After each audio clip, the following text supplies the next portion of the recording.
You're listening to the Good Question Podcast with Richard Jacobs. Our goal is to make each of our guests exclaim, that's a good question.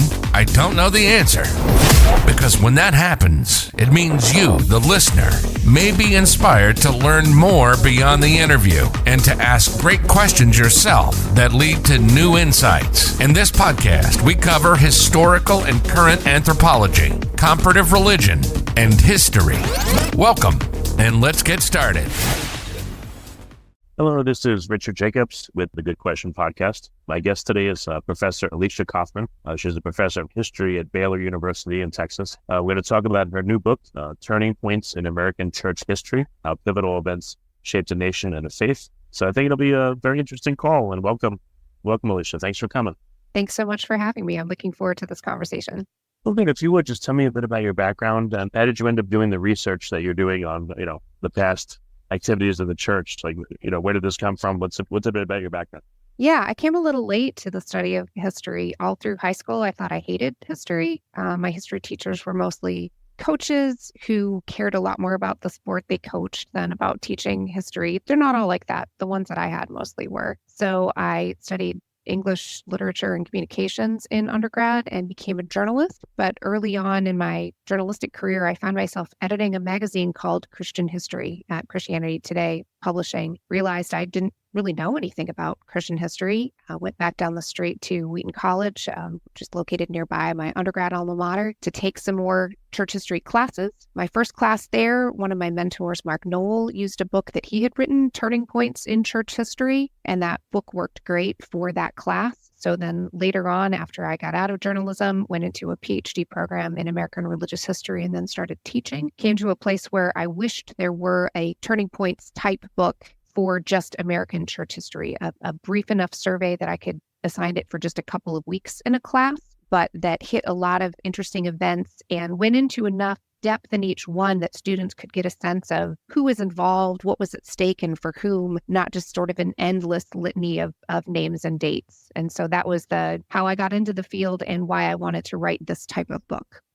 Yeah, I think anytime I've heard about church history, it always goes back to the Council of Nicaea, 300 AD or early church fathers.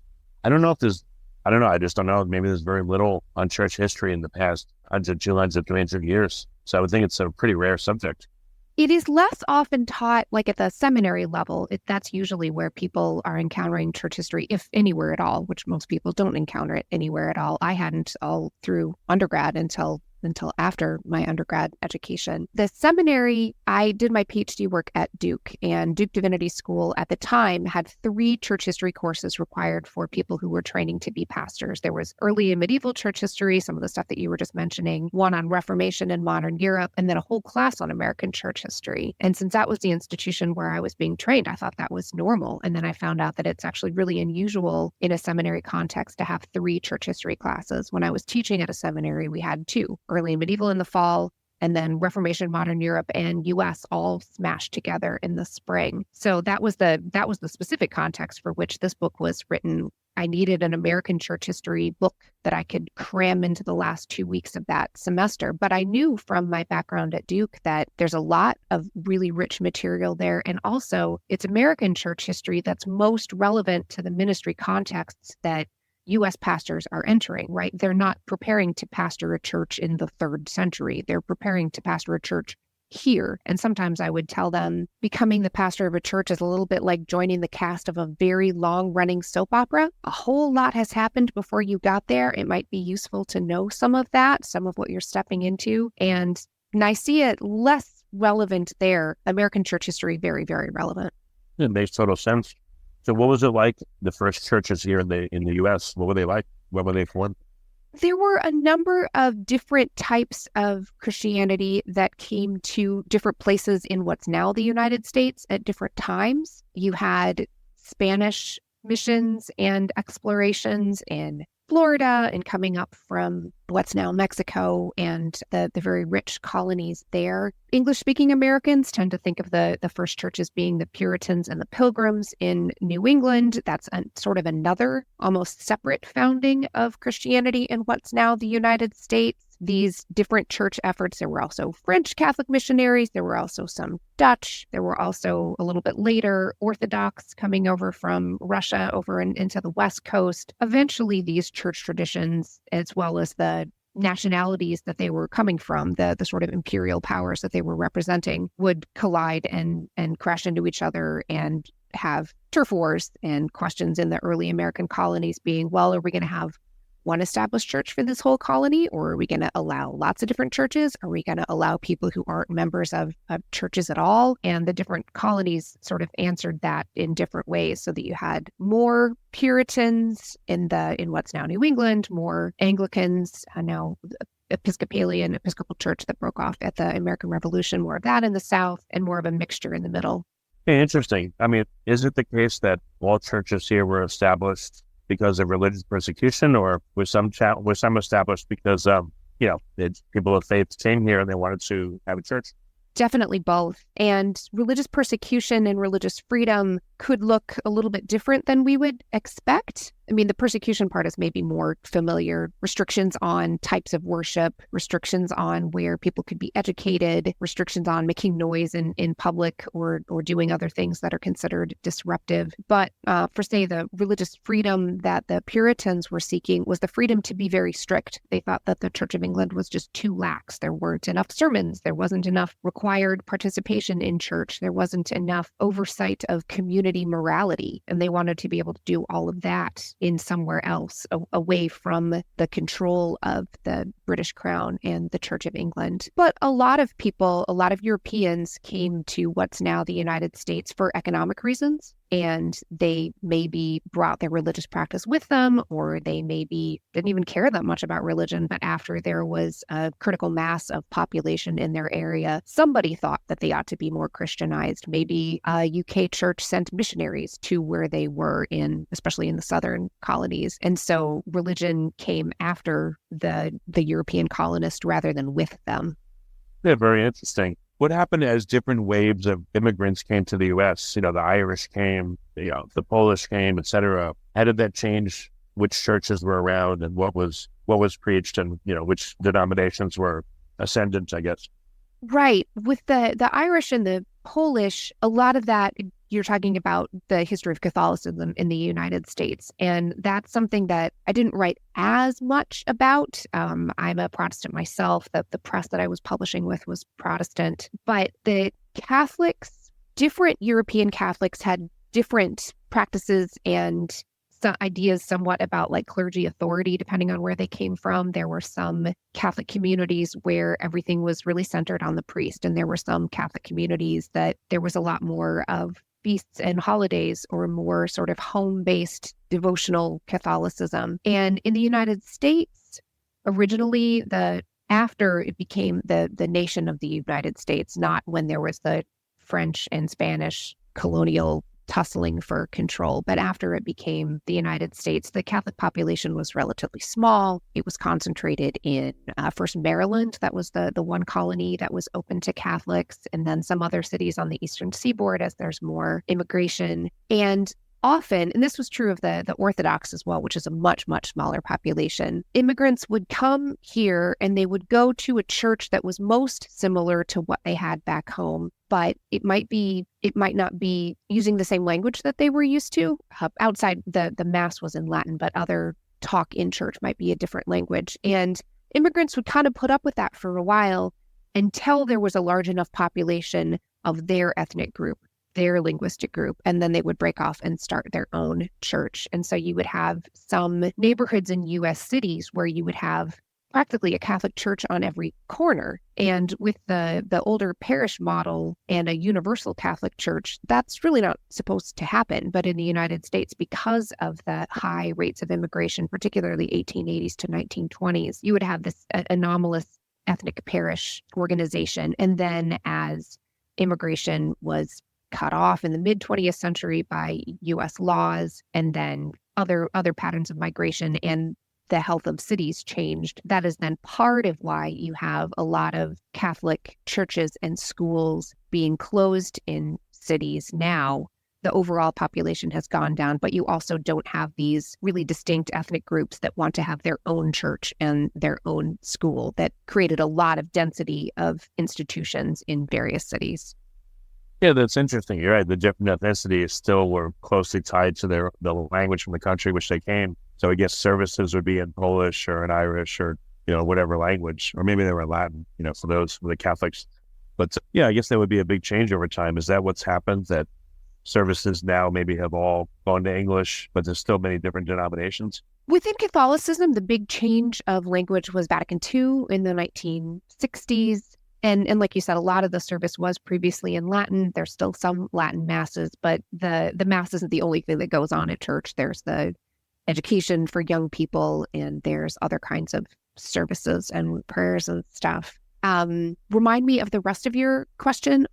Yeah, nowadays, there are so many ethnicities, and they don't seem to be as well, I don't know. I see monument signs for Korean churches, and I guess maybe it's still the same. It's just the different ethnicities from before. Instead of a church where they would speak in, Gaelic or Polish, now it's maybe in Chinese or Korean, and there's a lot of Hispanic churches, and then, plenty in English. So I guess it's still the same. It's just the pattern has shifted. It's still a mosaic, though. Yes, there are aspects in which each new immigrant group goes through some similar phases when they come to the United States, religiously and culturally. The people who come here are still speaking the language of the country that they came from. Often their children, they are learning English. Sometimes the children then become the translators for the parents for messages back from school and stuff. Sometimes then a third generation will want to recover the language, recover the foodways, recover the holidays. Post-1965, after the immigration law change that opened the United States back up to what turned out to be a new type of immigration, the people who did that policy change had no idea what the magnitude would be of both the number of people coming to the United States and the range of places they were coming from. I think a lot of people in the 60s assumed, we'll just go back to sort of what it was in the early 20th century. We'll have lots of different Europeans. This won't be that big of a change. Well, it has been a huge change. And sometimes the people come to the United States are already Christians. They're bringing church traditions from their home countries. Sometimes they're encountering Christianity here as they're seeking people in their new city who speak their language, who eat the same kind of food, who celebrate the same holidays. Well, those people are congregated in a church. And so that becomes a way for new immigrants to find community, to bridge the old country and the new country, to make connections, either deepening the religious commitments that they already had or possibly forming new ones. I don't know, what surprised you in your research about church history in the U.S. throughout all these years? Well, I have chapters starting with the defeat of the Spanish Armada in 1588 and going all the way to the election of Ronald Reagan in 1980. And my training was mostly 20th century. So as I was working on the earlier chapters, there was a lot of information, a lot of figures that I should have known more about. And I hadn't met them before. I hadn't paid that much attention to them before. A lot about the early contact between European and different Native American groups, how those stories of encounter, there were some really recurring themes. There's a lot of violence. There's a lot of misunderstanding. There was a lot of Native American acceptance of Christianity, and yet that didn't earn them any privileges, that didn't keep them free of violence, that didn't give them citizenship rights, that didn't give them rights to be ordained and lead their own churches. That was, again, it shouldn't have been surprising. I knew sort of the large contours, but I was glad to meet some of those people in greater depth through researching them. People like Samson Occam, who was a member of the Mohegan Nation, converted to Christianity in the early 1700s, and then was a very successful minister who just did not get nearly as much respect as he should have for all the work that he was doing. There were other surprises. The format of the book, each chapter starts with a hymn text and ends with a prayer. And so I had to find a lot of primary sources, do some pretty deep digging there. And that was some of the most interesting and rewarding work for me as a historian who's also a choral music singer. So learning a little bit about the history of songs, trying to imagine what these different church services sounded like, not just what their theology was formally or the portraits of their clergy. I really enjoyed that. And the chapter where I do the most with... go ahead. Which churches have changed the least throughout all history? Are there any that really haven't changed almost at all? No, there are aspects of different churches. In terms of liturgy, the prayers and order of service, I think the Orthodox churches have probably changed the least. There's a lot of variety between Greek Orthodox and Russian Orthodox and the other Orthodox churches that are part of that communion. But the liturgy is central to their tradition in ways that it is less so in Catholicism and way less so in Protestantism. So in terms of church structure and political engagement, the Orthodox churches are in flux as anyone else is. In terms of the hierarchical organization, there's maybe the most stability in the Catholic Church. Protestants are the ones that are the most diverse and changing in every aspect at once all the time. Okay. Is there any trajectory that, the church body's headed towards that you can see? Or is it's just way too diverse to say anything like that? Or are there certain segments that are growing or fading? How is it changing literally nowadays? In the United States now, overall church affiliation is dropping, and the pace of that dropping seems to have increased.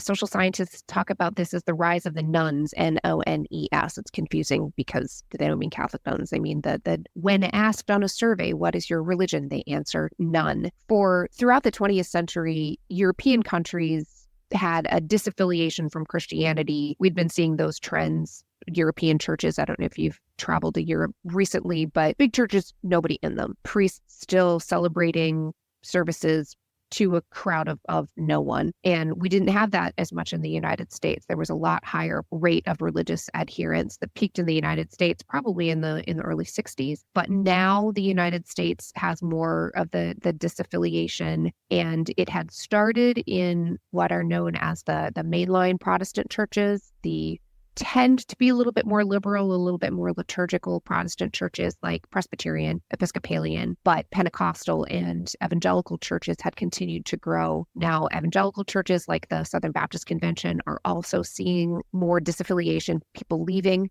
fewer baptisms, fewer new members. Pentecostalism and that general family of denominations. Some of them formally recognize each other. Some of them are independent churches, but you would know that they're Pentecostal because there is very ecstatic worship. There's possibly speaking in tongues. There's belief in divine healing, things like that. Those are the ones that are continuing to grow and proliferate. But really across the board, the big story now in American church history is disaffiliation.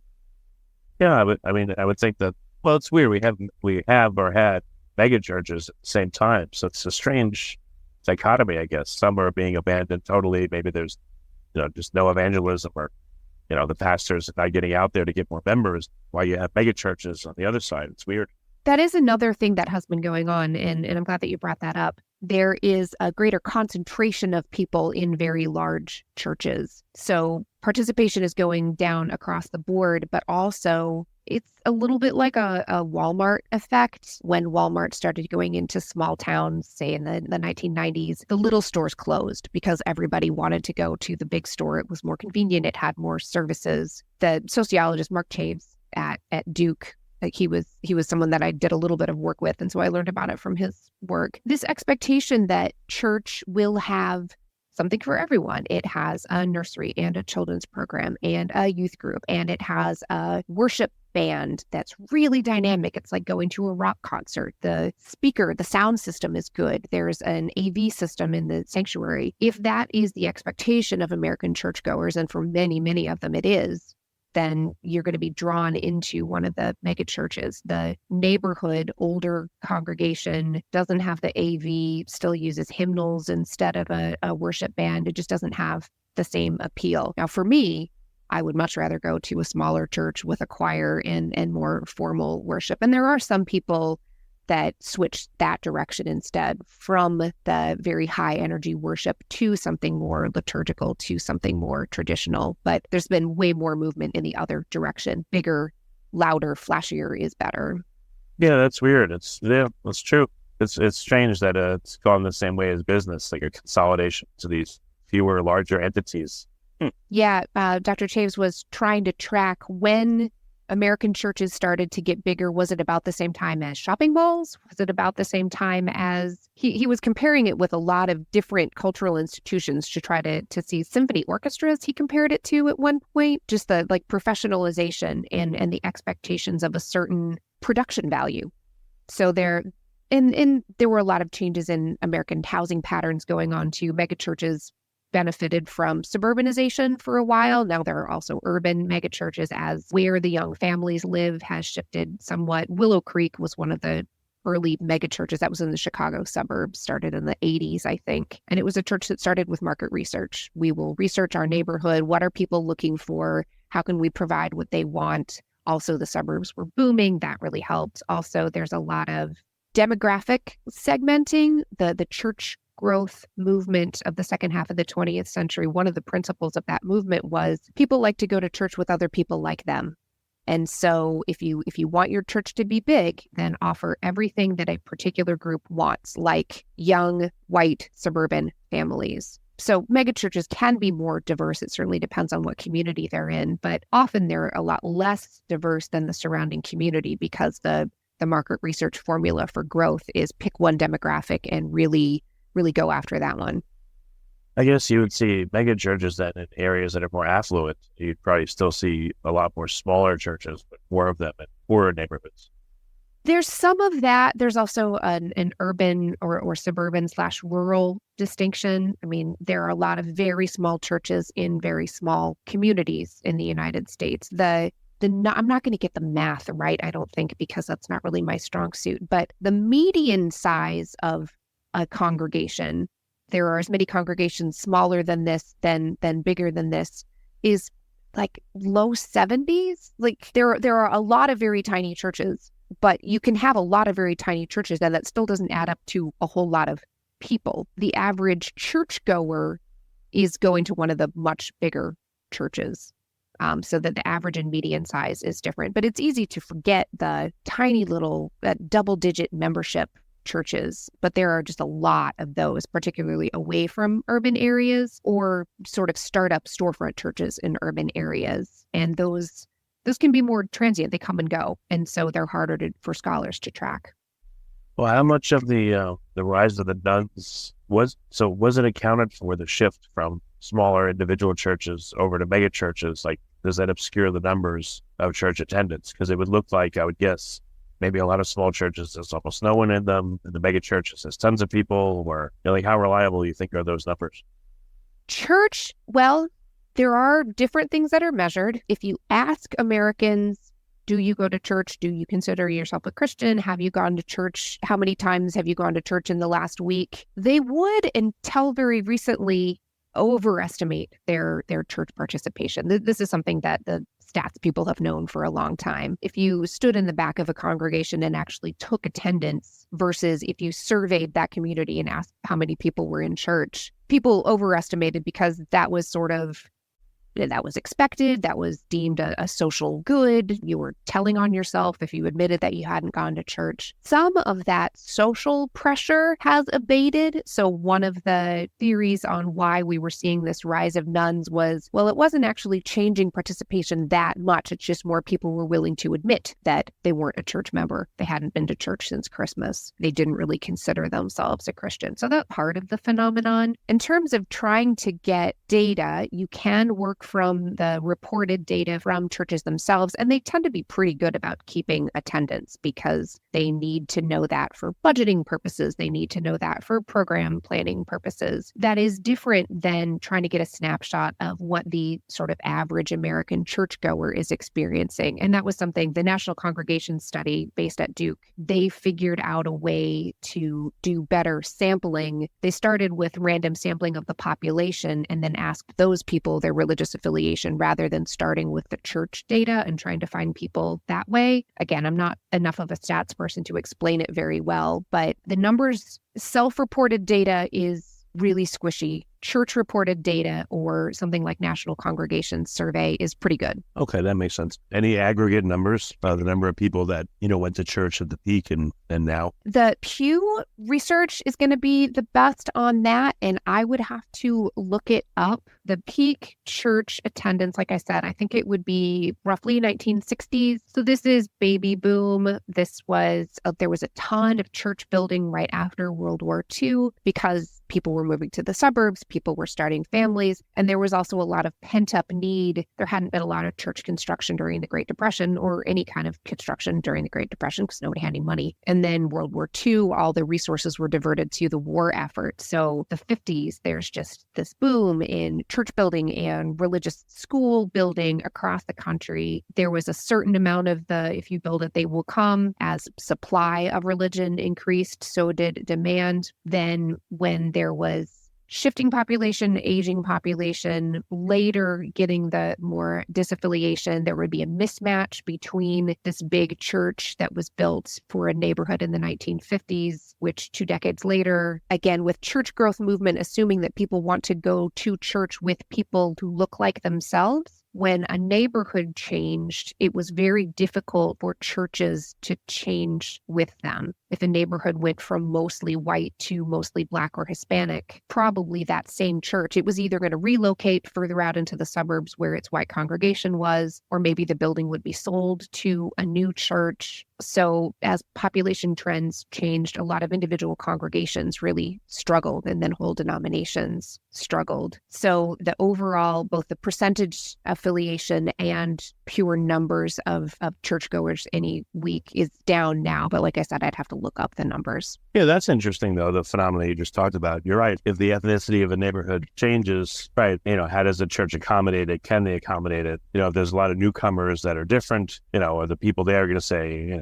get out of here or not welcome them? Very, very interesting. It's been really hard. And sometimes churches will start then another congregation, like you'll see a church that has English language services and then one Spanish language service or one Korean language service. So it's almost like 2 congregations inhabiting the same building. But yeah, it's really, really hard. It's really hard for churches as institutions or Christians as churchgoers to adapt to population change. Just like now with, the rise of LGBTQ type stuff. And, I see some churches accommodating, some churches not. That's another shift that seems to be occurring, over the past maybe 5 to 7 years, maybe 10 years. Yeah, different denominations, different Protestant denominations have been addressing that. Episcopal Church was kind of early on that with gay bishop. I believe that was back in the 90s. Presbyterians have had a lot of discussions and some splits about that. Most recently, United Methodists, which was a very big denomination, bigger, more conservative denominations, not dealing with it as openly or as much at a national level, but you will see it at, say, religiously affiliated colleges. Younger generations tend to be much more open on LGBTQ issues, in part because they have friends who identify as LGBTQ, or they don't remember a country before gay marriage was legal in all states. But at an institution like a church or like a religious college, it's not the young people who hold the power, it's an older generation. So you'll get generational conflicts over LGBTQ much more than racial or ethnic identification.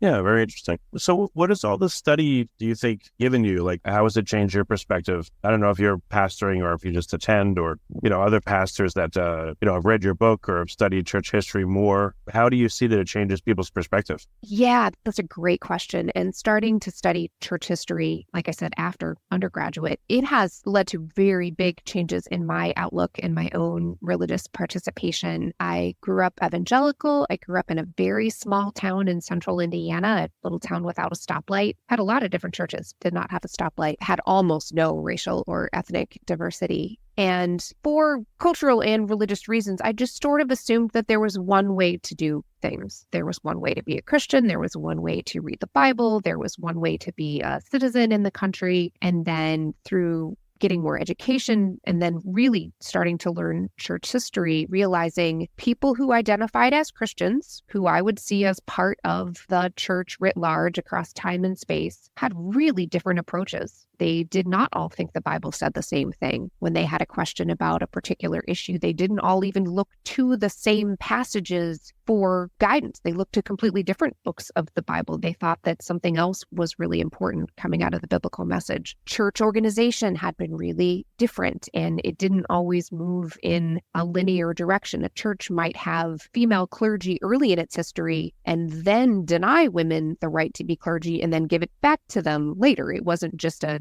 steady march in the direction of more diversity and freedom. These things can go sort of forwards and backwards. The people who were most like me in church history, for American church history, white English-speaking Protestants, they were often the villains rather than the heroes in these different stories. So realizing not just diversity, there's also, of course, diversity of religions. There are lots of people who are not Christians in the United States, and that kind of diversity is obviously really important to recognize. But even within Christian history, even within the church, there's difference and debate, and there isn't just one right way to do much of anything. That really opened my horizons, made me more curious about the world, less defensive, more open to change in my own life, change around me. I think there's a lot of humility that should be cultivated in studying either church history or any kind of history when you realize your way is not the only way to do things. Well, how much of a history repeats itself or rhymes with itself phenomenon are you seeing with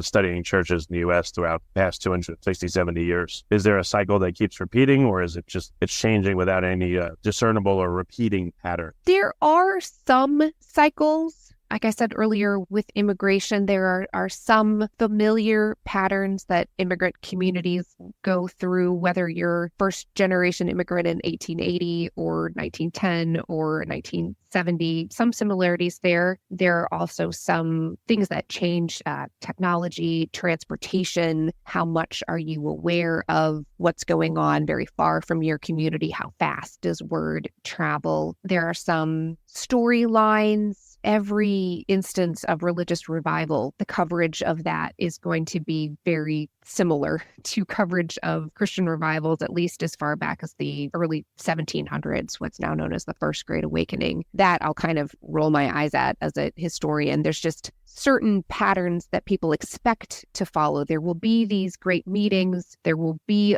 emotional outpourings, and then there will be social change for the good that follows it. Well, the pattern is more the expectation than what actually happens. And there are some underlying tensions that they don't cycle, they just never go away. Individualism versus a sort of communal outlook. What is meant by religious freedom and what are the limits of that? What happens when people read the Bible differently and they can't agree on it? How do Christians relate to people who are not Christians? You can see versions of that. Now we're going to have the 10 Commandments in school, in classrooms in Louisiana, or teach the Bible in classes in Oklahoma. I've been doing a lot of research on the middle of the 20th century through looking at the Archives of Religion News Service. And I feel like we've seen all this before. I can show you the articles from the 1950s. We've had exactly this argument. No, I don't know whether it's going to turn out the same or not, but those same fundamental tensions that are built into our religious structures in the United States, they don't really go away. They keep coming back and under slightly different guises, slightly different fights. Have you seen a place that the United States hasn't gone that other nations, that have Christian churches, Catholic churches, has gone? The United States, some of the colonies had established churches that were even more closely allied with the state, were funded by the state, tax funded. That's something that beyond the colonial level, we never had in the United States. Some states still had vestigial established churches. I think Massachusetts might have been the last one to phase that out in the maybe 1820s. So there are aspects of church-state alignment that are common or expected in other parts of the world, much of Europe, certainly Russia, that we haven't had in the United States. And you can interpret some of the Christian nationalism now as an argument that we ought to have that we ought to have, say, the Bible in public schools, the Ten Commandments on the wall, that we ought to have only the right kind of Christians in positions of political power. We have not seen that be very successful in the United States. I personally hope it is not successful now. We also have then seen secularization in Europe. Just people, there being very little expectation that anyone would go to church, rather surprised that someone does. That could happen here. And you could also get both. You could get a decrease in overall religious participation and an increase within that smaller religious population, the expectation that church and state ought to be fused even more tightly together. I think we are seeing both of those trends right now, and they would seem to be pulling in opposite directions. I'm not sure what we're going to end up from that fight here. Yeah, I had heard, I guess in China and North Korea, there's like huge underground movements where, the Christian faith is growing like crazy. I'm not sure about the rest of the world, but at least those two places, from what I've seen on, some documentaries, that's what's happening. Are there any big movements here in the U.S., either towards or away? Is the acceleration away from the church growing, or are there other movements where it's coming back? Like, what are the dynamics of today? The overall trend is toward disaffiliation. We don't have underground churches in the same way because most types of religious expression can be out in the open, even ones that would seem pretty fringe or extreme. There's a church not far from me here in Waco where the assault rifle is one of their central icons. Like, that would seem to be pretty far out, but they have a website. They're not underground. You can find them. The non-denominational churches, that has been rising.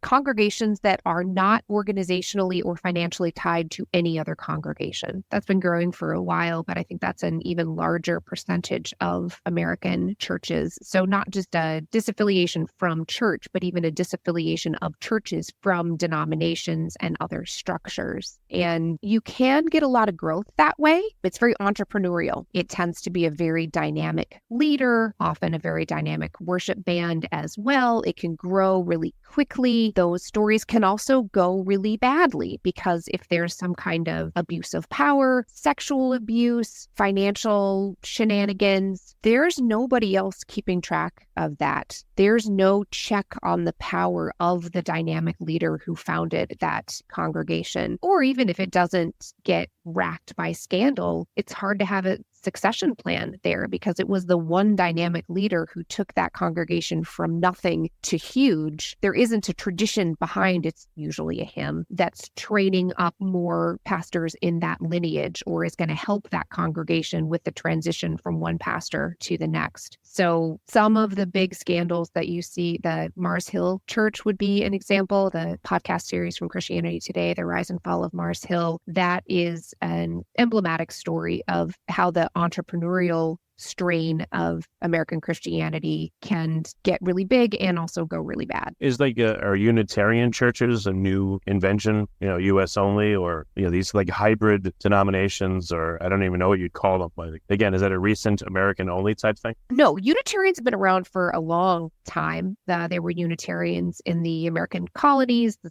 Unitarians were very prominent at Harvard, and that was why some other schools were founded because other Christians thought that Harvard had gone too Unitarian. There are Unitarians. I know in the Czech Republic, a friend of mine is a Unitarian historian and clergywoman, and she travels sometimes around the world. Some affinity with sort of deistic traditions, Enlightenment traditions in Europe. Unitarians are not a big movement. Unitarians and Universalists, I don't know, so the UUs, I don't know if the Unitarians outside the U.S. are as often allied with Universalists. That's a branch of church history I don't know that well. Also in the mix in the United States are the spiritual but not religious. Before social scientists were talking about the nuns all the time, N-O-N-E-S, the big conversation was spiritual but not religious. People who, when asked, are you a spiritual person? Yes, absolutely. Do you go to a church? No, but I like yoga and I pray. I believe in God. I read a lot of religious literature. I will sometimes listen to a Christian radio station, it would be derided as a cafeteria style faith, taking pieces of different traditions and putting them together. But for the people who that was their religious expression, that was very, very important to them. And the Unitarian Universalist tradition has some overlap with that spiritual, but not religious. I will read religious texts from all the different religions. And I would also like to get together with like-minded people and have a religious service and share a meal afterward. Now that the book is out, any interesting feedback that you're getting from people that are reading it, or is it not yet published? Just gotten my copy, so I didn't know if it's an advanced copy or not, but thank you, by the way. Oh, yeah, you're welcome. It came out in January, and so there are some folks who have been reading it. I've done some other interviews about it. I'm really hoping that some instructors will use it in classes.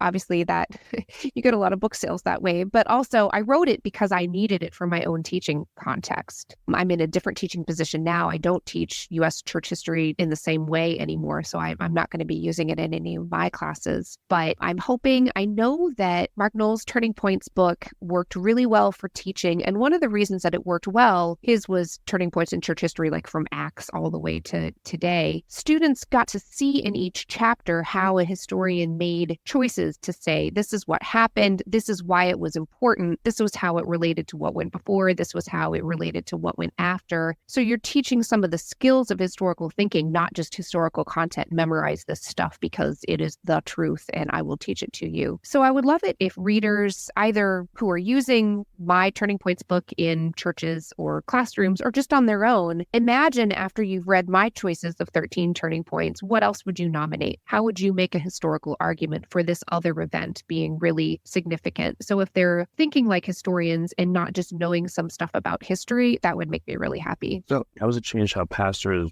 pastor? Have you figured that out, or have you observed the change from? I don't know this book specifically. I've gotten a few pieces of feedback from pastors, and several of the people who have reached out for podcast interviews are clergy themselves. And so they just read the book and they're starting to think through how it might change their ministry. I do know from when I taught in seminary, the effect of learning the sweep of church history for those students was similar as it was for me, realizing, oh, there's different ways to do this. Oh, if I have run into a problem in my congregation, maybe my denomination has some resources for thinking through that, or maybe I can find resources somewhere else in church history. Maybe there was someone in the past who wrote about this in a way that's really helpful. Maybe there's someone from a really different church tradition who wrote about this. I'm a Protestant, but this Catholic has really good ideas, for example. So I would hope that pastors could use this book in their churches. A lot of the tensions that American congregations are experiencing over politics, over LGBTQ inclusion and other kinds of gender issues. I would hope that rather than getting in really heated back against the wall fights over maybe biblical interpretation, it might be helpful for pastors to say, well, there's a bigger context here. There are reasons why people might fall on one side or the other of this issue. Maybe if we look at how it played out in other people's lives, that will help us to have a perspective on the story rather than necessarily putting ourselves and our own feelings at the center of it. Maybe that's too big of an ask, but I would hope that this would be a resource for pastors trying to understand, why is my church the way it is? Why is my neighborhood the way it is? This fight that my people are having, is that one that we've had before? Sometimes when I taught at seminary, in addition to the long-running soap opera, I would say to students, church history is kind of your lab course. You're learning theology, you're learning biblical studies in other classes, these sort of abstract concepts. If you want to know, well, what happens when a church believes that way or structures itself that way? How does that play out? How does that experiment run? Well, you can probably find something in church history that shows you, if we make these choices, these are the problems that it solves, and these are the new problems that it creates. It's not just you facing those problems. Those are long-running problems. It's not your fault. It's not your congregation. congregation's fault. This is just tough. And here are some resources that might help you move forward. Okay, well, very good. Well, Elesha, what's the best way for people to find out more about your work? As I would say, get the book. So is it on Amazon and everywhere books are sold, or how can they get it, first of all? Yeah, Turning Points in American Church History is everywhere books are sold, and there's an audiobook version for people who prefer that. Okay, well, very good. Any other ways people could follow up and find out more about your work and your upcoming work? Yeah, I don't do a lot of social media, but my faculty page at Baylor University is pretty well updated. I'm just starting to roll out some work on the new research on religion news service. So I'm hoping that some of that will get some wider traction, but you never know as an academic. So it'll be coming, just it'll take a while. Okay, well, very good. Well, thanks so much for coming on the podcast. I appreciate it. Thank you. Thank you so much. I enjoyed it. Thank you for listening to the Good Question Podcast. Please email support@thegoodquestionpodcast.com if you have any referrals to great guests for us to interview. Visit thegoodquestionpodcast.com to hear more interviews. And please help us spread the word by rating and reviewing us on Apple Podcasts, iTunes, Spotify, YouTube, or wherever you listen to this podcast.